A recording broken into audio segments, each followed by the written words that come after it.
we have some breaking news that I want to share with you guys. So the Washington Post is reporting that Donald Trump may have a more nuanced position and a shift in his foreign policy in regard to Israel. So according to their headline, in a potential shift, Trump warns Israel that new settlements, quote, may not help achieve Middle East peace. So the statement marks a more nuanced position in what has been Trump's consistently pro-Israel stance. He nominated Daniel Friedman, a strong supporter of West Bank settlements, to be U.S. ambassador to Israel.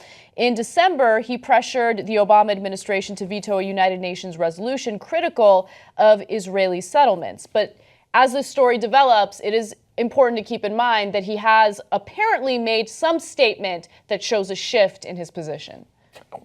What did I tell you, man? I don't know. What did you tell me? Okay, so I said one of the few bright spots of hope for Donald Trump, one of the few, is that he might actually get a peace deal done in Israel. And people are looking at me like, are you insane? Mm-hmm. And especially given the right-wingers he put in charge, it looked like he was going further towards Netanyahu, but... You know, I'm like a smart person. Okay. You know why? Because our job is to listen meticulously, track the news. And in the midst of all the things that Trump was saying in the primary and then in the general election, he talked about, hey, look, if you want to get peace, you got to bring them to a negotiation table. Mm-hmm. And right now, we're not bringing Israel to the negotiation table. And I was like, Now, in order to bring them to the negotiation table, you'd have to threaten settlements or maybe even their funding, right? And he doesn't know how to do negotiations, right? Mm-hmm. So I was like, there is actually some chance he likes to get this right. And unlike every other president, he doesn't give a damn. Like all the other presidents would be like, oh my God, but no, I'm told by all my advisors that I cannot ever say anything about Israel. Trump's like, I can say anything I want about anybody, right? Mm-hmm. So yeah, I'm threatening your settlements. What are you going to do about it, right?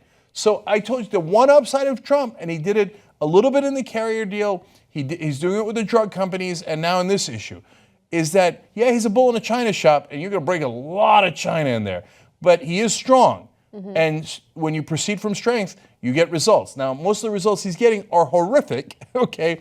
But in this case, just like I said, it might be a rare situation where it might be positive. Yeah, so as you were making your argument, I was thinking of things that I could be critical of. And the one thing that popped into my head was, well, Benjamin Netanyahu doesn't care what anyone has to say. Remember, President Obama was critical of the settlements, and that led to a very tense relationship between the two of them. And Netanyahu continued to do what he wanted to do. But the one big difference is the issue of funding. So... And Netanyahu knows that Obama would have never threatened his funding. Exactly. Never. Exactly. What Netanyahu knew is that he can go to Congress any day and go above Obama's head. Mm-hmm. And he did. He went to our Congress and he gave him a standing ovation. Now, he tries to go over Trump's head. You think the Republicans are going to give him a standing ovation? Oh, no. What Trump just did was, what did you say, Bibi? Well, right? Let's hold. It's just the beginning. Developing, beginning. Okay, yes. I hear you. And the people he appointed are a disaster. So he could turn around, and he always listens to the last guy in the room so somebody else can walk in and change his mind. And it just broke. All I'm saying is, I'm just saying... you know what? I'm kind of good at this. Look, I didn't want to say it. You made me say it, Anna. You know, I'm like a smart person. You don't want to sign up for membership? Wrong. You're going to love membership. tytnetwork.com/join.